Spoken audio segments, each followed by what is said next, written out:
Sahabat yang baik, jumpa kembali kita dalam tayangan pembacaan Cari Angin Koran Tempo. Kali ini pada edisi 29 Januari 2022, saya mengulas soal jin, monyet, bangsat, dan sejenisnya. Semua ini adalah makhluk-makhluk, tapi ada yang tidak terlihat oleh mata, yaitu jin. Sementara monyet, bangsat, dan lainnya jelas adanya. Tapi yang pasti, saya bukan membahas soal makhluknya, tetapi arti kiasannya yang kini banyak menimbulkan masalah karena dipakai untuk ujaran kebencian. Makhluk-makhluk itu dipakai alat untuk memaki. Nah, seperti apa itu? Yuk kita ikuti bersama. Cuma saya ingin katakan bahwa pembacaan kali ini banyak ada komentar tambahan dibandingkan teks aslinya di dalam koran maupun di media online. Itu karena di koran, baik koran cetak maupun koran online, halamannya terbatas. Saya tidak bisa menulis berpanjang-panjang. Sedang di tayangan ini tidak ada yang membatasinya. Oke? Saya mulai saja. Jin dan monyet. Jin kini ramai diperbincangkan. Jin yang tergolong makhluk, meski makhluk yang tidak bisa dilihat dengan mata telanjang. Bukan celana jin atau jaket jin misalnya. Saya tidak berbicara soal pakaian, tapi saya berbicara soal jin sebagai makhluk yang konon ada jin jahat dan ada jin yang baik. Itu bagi mereka yang percaya. Karena ada banyak orang yang tidak percaya. Dan ada etnis atau suku bangsa tertentu yang tidak mengenal jin. Termasuk suku Bali misalnya. Tidak mengenal jin, tapi banyak mengenal makhluk-makhluk halus yang juga tidak bisa kita lihat dengan mata telanjang. Namun apapun itu, terlihat ataupun tidak, baik ataupun buruk, kita percaya atau tidak keberadaannya, jin yang viral ini dan yang saya bahas ini adalah jin buang anak. Oke, makhluk apa itu jin buang anak? Perdebatan belum selesai, sepertinya masih panjang. Masalahnya, jika tiga kata itu, jin, buang, anak, digabungkan, tidak lagi berupa makhluk, tapi sudah berupa kata kiasan yang artinya sesuatu yang jauh, kawasan yang tanpa huni, yang masih berupa semak belukar. Kiasan ini sudah populer di tahun 1960-an di Jakarta terutama. Mungkin di daerah lain belum populer dan tidak dikenal. Ketika itu kawasan yang kini bernama Pondok Indah, Pamulang, dan Serpong dan sekitarnya di luar Jakarta masih berupa hutan karet. Tidak ada atau jarang ada penghuninya. Daerah itu kini sekarang menjadi kawasan elit. Tentu tidak ada lagi jin yang mau membuang anaknya di sana. Atau jangan-jangan jin juga tidak ada di sana. Bagaimana dia bisa membuang anak? Nah, sahabat yang baik, Selain soal jin, sahabat tentu juga akrab dengan monyet, anjing, dan bangsat. Ini semua makhluk hidup dan bisa dilihat dengan mata. Coba sekarang diadakan survei. Seberapa banyak anak-anak milenial yang tahu apa itu bangsat? Saya kira banyak yang tidak tahu bangsat.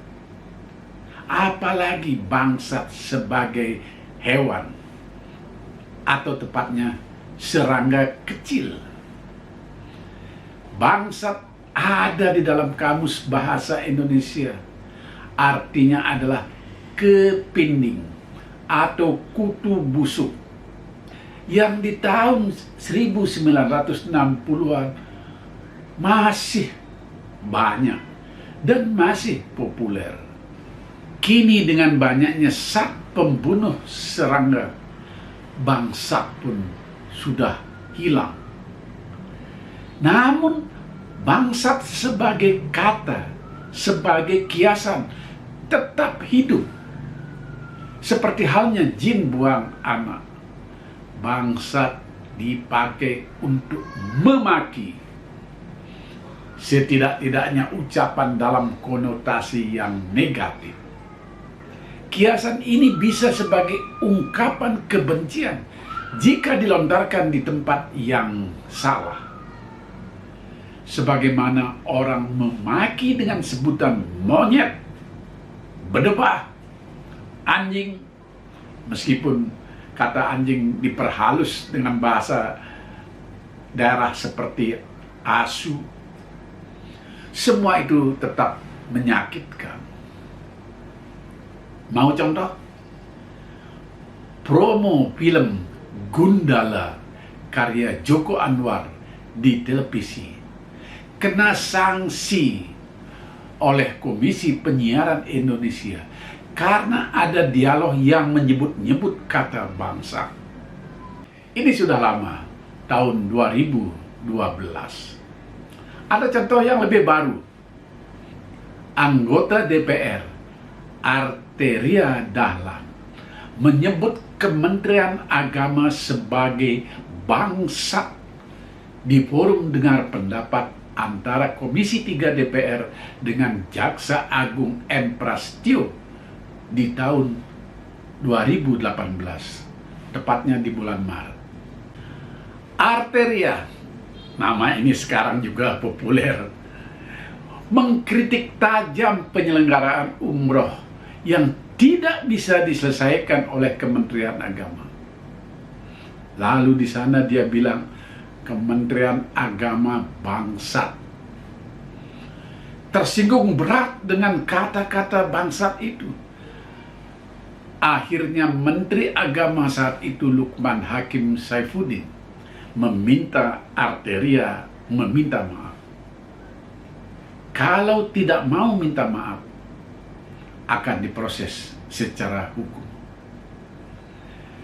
Syukurlah urusan ini tidak berlanjut karena Arteria memenuhi permintaan maaf itu. Kayaknya tidak seperti sekarang. Arteria dilaporkan ke polisi dalam kasus melecehkan bahasa Sunda. Meski dia sudah meminta maaf, tetap saja ada yang melaporkan ke polisi. Kata bangsat memang jadi persoalan besar kalau itu diucapkan di tempat yang tidak semestinya. Tapi penyair almarhum Darmanto Yatman, beliau ini dosen di Universitas Diponegoro, lulusan Universitas Gadjah Mada. Bangsat adalah sapaan akrab dan jadi judul sebuah puisi yang juga menjadi judul buku puisinya. Saya mengenal baik almarhum Darmanto Yatman dan saya pun sering bergurau dengan beliau dan menyebut kata bangsat itu. Begitu pula dengan monyet sebagai kiasan. Banyak yang memakainya sambil bergurau, tapi tidak di dalam forum-forum yang resmi. Ruhut Sitompul, nah ini tokoh yang sering loncat-loncat partai. Ketika masih menjadi anggota DPR, pernah dijatuhi sanksi oleh Mahkamah Kehormatan Dewan Perwakilan Rakyat karena menyebutkan dalam sebuah forum resmi hak asasi monyet. Sangat tidak etis ada kata-kata hak asasi monyet untuk mengejek sejumlah kebijaksanaan pemerintah. Seolah-olah manusia disamakan dengan monyet.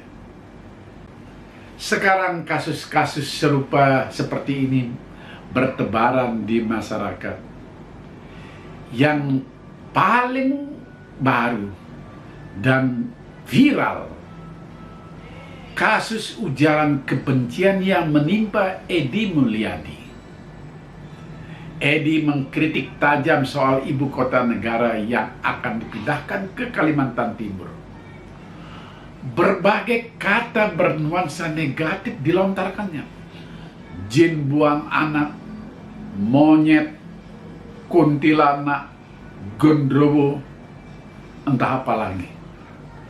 Semua kiasan itu berupa ungkapan kebencian karena Edi menyebutkannya dalam forum resmi yang terbuka untuk umum, diliput oleh media massa, terutama media online. Videonya menyebar kemana-mana. Ini bukan forum kecil tempat orang bersenda gurau. Sebagai perbandingan, seniman yang kebetulan juga kawan akrab saya, Butet Kartarejasa dari Jogja, sering bergurau dengan salam asu, atau kadang-kadang ditambah salam asu kabeh. Jadi semua temannya diasukan.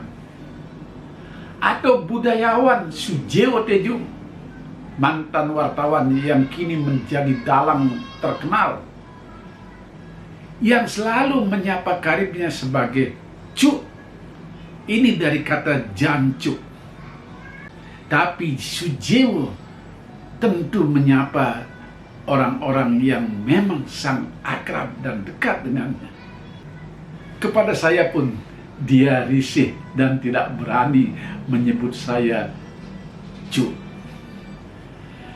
Ini semua sapaan-sapaan akrab untuk komunitas tertentu yang terbatas.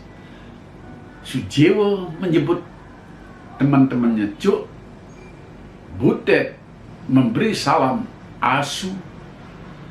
Seperti juga Darmanto Yatman menyapa sahabatnya atau sesama seniman dengan bangsa. Coba kalau itu disampaikan di dalam forum resmi, masalahnya akan jadi besar. Tapi saya kira juga tidak mungkin mereka mengucapkan kata-kata itu jika forumnya adalah forum yang resmi di luar komunitasnya sendiri. Jadi sahabat yang baik, intinya adalah mari kita pergunakan kiasan yang sesuai dengan situasi dan tempat di mana kita berada, di mana lingkungan kita. Budaya Nusantara ini sangat beragam. Masing-masing budaya punya kekhasan dan kiasan tertentu. Kasus Edi Mulyadi bisa menjadi pelajaran buat kita bagaimana sebaiknya menghormati budaya dan tata krama yang luhur. Jangan sembarangan mengumbar kata-kata kiasan yang di daerah lain kurang dikenal. Menyebut jancuk di Kalimantan atau di Bali bisa membuat orang tersinggung. Apalagi menyebut anjing atau asu kepada orang di depan umum. Setiap daerah punya cara memaki dan punya cara lain juga untuk menyatakan persahabatan, keakraban. Demikian sahabat yang baik. Semoga kita lebih bijak di dalam berkata-kata maupun menulis di media sosial. Ini zaman lagi sensitif. Orang mudah tersinggung. Ya, kalau semuanya bisa diselesaikan dengan permintaan maaf. Tapi kalau sudah meminta maaf, bahkan dengan meterai segala, tetap saja laporan dibawa ke kantor polisi. Capek kan? Mari kita bertutur kata lebih bijak. Kritik bisa dilakukan dengan sopan. Kenapa tidak? Sampai jumpa. Rahayu.